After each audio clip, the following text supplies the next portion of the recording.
आउज़ुबिल्लाहिमिनश्शैतानिर्रजीम बिस्मिल्लाहिर्रहमानिर्रहीम। अस्सलाम वालेकुम स्टूडेंट्स। आज का जो हमारा टॉपिक है वो है इफ़ेक्ट्स ऑफ स्मोकिंग। स्मोकिंग के क्या इफ़ेक्ट हैं?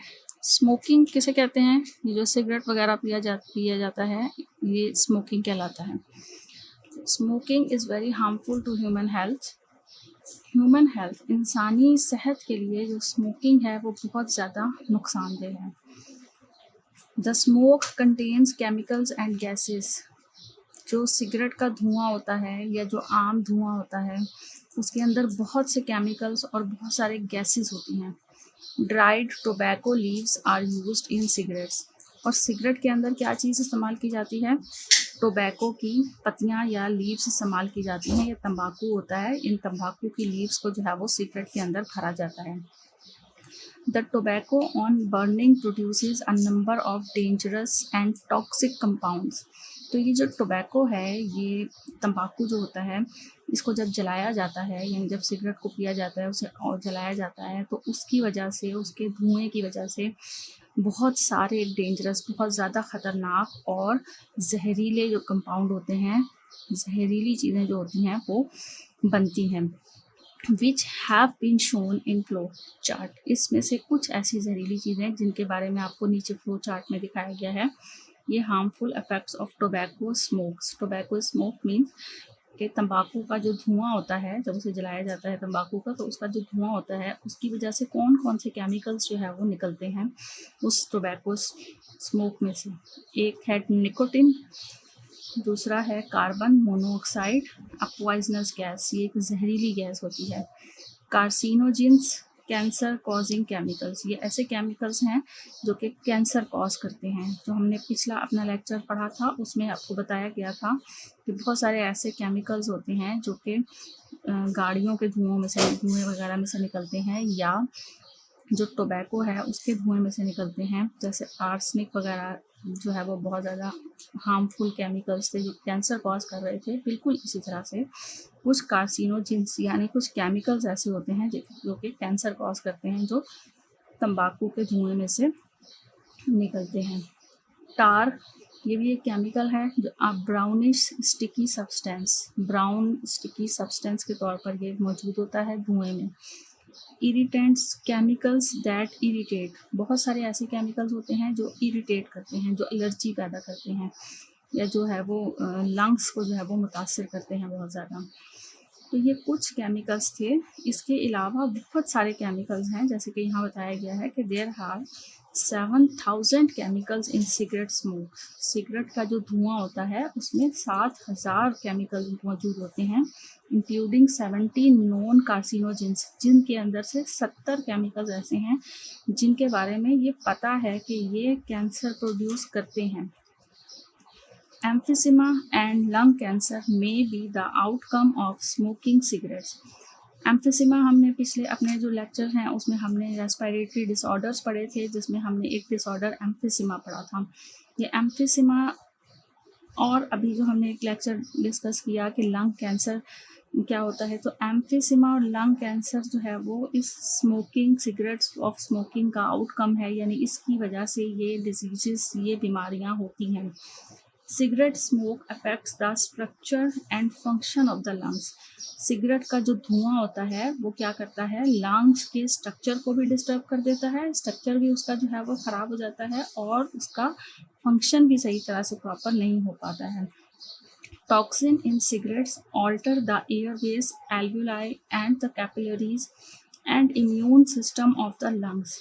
ये जो सिगरेट का जो जहर है, ये टॉक्सिन इन सिगरेट के अंदर ये जो जहरीले मादे मौजूद होते हैं, ये क्या करते हैं, हमारे जो एयरवेज है, एयरवेज मीन्स हमारा वो सारा रास्ता जहाँ से हवा में गुजर के लंग्स तक जाना है, उसको डिस्टर्ब कर देते हैं। ये एयरवेज भी, एल्वियोलाई, कैपिलरीज और हमारा इम्यून सिस्टम जो है वो, लंग्स का जो इम्यून सिस्टम है वो पूरा का पूरा जो है वो डिस्टर्ब हो जाता है।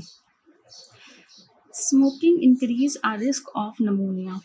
इसके साथ साथ जो नमोनिया एक और रेस्पिरेटरी डिसऑर्डर था, उसकी वजह से, स्मोकिंग की वजह से इस नमूनिया का रिस्क जो है वो बहुत ज़्यादा बढ़ जाता है। रिस्क से मुराद, बढ़ने से मुराद ये है कि वो शख्स जो कि सिगरेट इस्तेमाल करता है, उसको 4 गुना ज़्यादा चांस होता है नॉर्मल पर्सन के मुकाबले में, नॉर्मल शख्स के मुकाबले में जो सिगरेट इस्तेमाल नहीं करता है, नमूनिया होने का। नमूनिया होने का जो रिस्क है वो 4 गुना बढ़ जाता है एक ऐसे शख्स के लिए जो कि सिगरेट इस्तेमाल कर रहा है। एंड ट्यूबरक्लोसिस जिसे टीबी की बीमारी भी कहा जाता है, लंग्स का ट्यूबरक्लोसिस बाय 2 to 4 टाइम्स, 2 से 4 गुना बढ़ जाता है। यानी ऐसे शख्स, ऐसे जो पर्सन्स हैं, ऐसे जो लोग हैं जो सिगरेट इस्तेमाल नहीं करते हैं, उनके मुकाबले में वो लोग जो कि सिगरेट इस्तेमाल करते हैं, उनको ये रिस्क ट्यूबरक्लोसिस का 2 से 4 गुना बढ़ जाता है। तो smoking does not harm just smokers. ये जो स्मोकिंग है ये सिर्फ और सिर्फ उन लोगों के लिए जो कि सिगरेट पी रहे हैं उनके लिए नुकसानदेह नहीं है, बल्कि जो उनके आसपास के लोग होते हैं उनके लिए भी स्मोकिंग जो है वो बहुत ज़्यादा नुकसानदेह होती है। When someone smokes near you, अगर कोई आपके इर्द गिर्द स्मोक यानी सिगरेट वगैरह पी रहा है, and you become a passive smoker, तो आप क्या बन जाएंगे? पैसिव स्मोकर बन जाएंगे। इसका मतलब है कि वो धुआं उसको तो मुतासिर कर ही रहा है जो सिगरेट पी रहा है, उसके साथ साथ जो आप जो कि सिगरेट पीने वाले के पास खड़े हैं, आपको भी जो है वो उतना ही मुतासिर करेगा। Passive smoking is breathing in of all the poisonous of cigarette smoke. Passive smoking क्या होती है कि जब हम सांस ले रहे होते हैं किसी ऐसे शख्स के पास खड़े जो कि सिगरेट पी रहा है या स्मोकिंग कर रहा है, तो उसके सिगरेट से निकलने वाले जितने भी जहरीले केमिकल्स होंगे वो सब के सब आपकी बॉडी में भी जो है वो ब्रीथिंग के ज़रिए, सांस लेने के ज़रिए से चले जाएंगे। Smoking in closed spaces and indoor is even more harmful for passive smokers.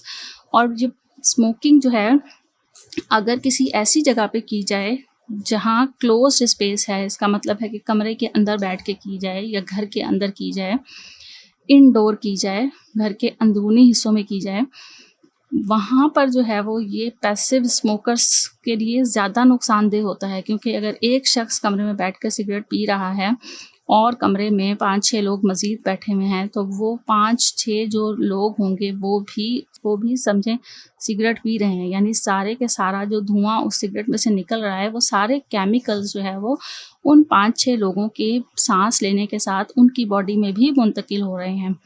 तो smoking is a major contributing factor to the development of coronary heart disease. अब ये स्मोकिंग जो है इसकी वजह से सिर्फ रेस्पिरेटरी डिसऑर्डर्स नहीं जो है वो होते कि एम्फीसीमा या नमूनिया का ख़तरा होता है, बल्कि इसके साथ साथ हार्ट डिजीज़ भी जो है वो ऐसे लोगों को जो कि स्मोकिंग करते हैं उनको बहुत ज़्यादा रिस्क होता है हार्ट डिजीज़ का। Nicotine cause blood to clot more easily. जो हमने केमिकल्स को डिस्कस किया था जिसमें से एक केमिकल निकोटिन था, इस निकोटिन की वजह से क्या होता है, ब्लड के क्लॉट बन जाते हैं और ये ब्लड के क्लॉट्स जो है वो आर्टरीज में या वेन्स को जाके ब्लॉक कर देते हैं। हार्डनेस वॉल ऑफ आर्टरीज की जो वॉल्स हैं वो हार्ड हो जाती हैं and which can lead to arteriosclerosis, जिसकी वजह से आर्टीरियोस्क्लेरोसिस जो हार्ट की डिजीज़ है वो होती है। Nicotine also damage brain tissues. इसके साथ साथ ये जो निकोटीन है, जो जहरीला मादा है जो सिगरेट में से निकलता है, ये ब्रेन के टिश्यूज़ को भी डैमेज करता है। तो इससे हमें क्या पता चला कि जो स्मोकिंग है उसके क्या इफ़ेक्ट्स हैं। स्मोकिंग के हमारी पूरी की पूरी जनरली जो हमारी सेहत है उसके ऊपर इसके असरात पड़ते हैं। लंग्स भी मुतासिर होते हैं, इसके साथ साथ हमारा हार्ट भी जो है वो इससे मुतासिर हो जाता है, स्मोकिंग के जो जहरीले मादे होते हैं सिगरेट के, टोबैको के, और उसके साथ साथ जो शख्स जो है वो स्मोकिंग कर रहा होता है उसके ब्रेन के टिश्यूज़ भी बहुत ज़्यादा डैमेज हो जाते हैं। ये इफ़ेक्ट्स थे स्मोकिंग के जो कि हमने आज के लेक्चर में डिस्कस किए हैं। इनमें से अगर कोई चीज़ आपको समझ में नहीं आई है या कोई कॉन्सेप्ट क्लियर नहीं हुआ है या कोई टर्म आपको मुश्किल लग रही है तो आप कमेंट सेक्शन में मुझसे पूछ सकते हैं। Thank you so much. अल्लाह हाफ़िज़।